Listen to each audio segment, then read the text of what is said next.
In 1965, U.S. ground forces became involved in an armed conflict to support the government of South Vietnam.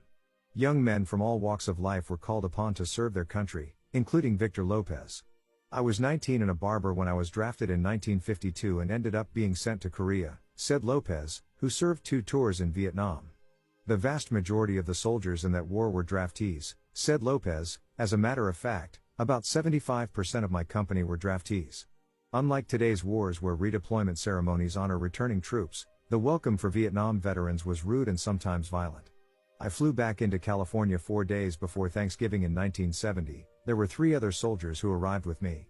We walked out of the airport and people immediately started calling us names and throwing rocks, said Lopez.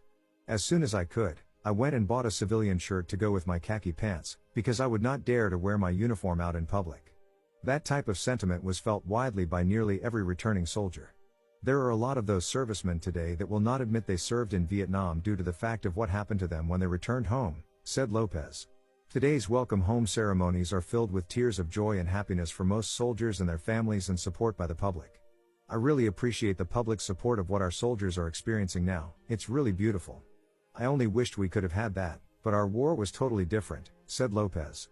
On May 18, 1967, the 4th Infantry Division would become involved in the most savage battles known as the 9 Days of May border battles.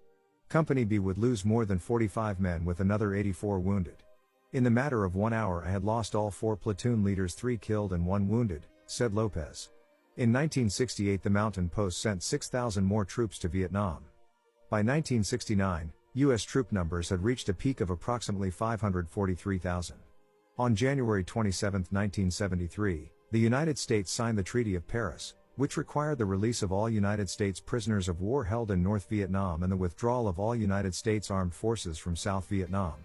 The withdrawal of combat units and combat support units from South Vietnam was completed March 30, 1973.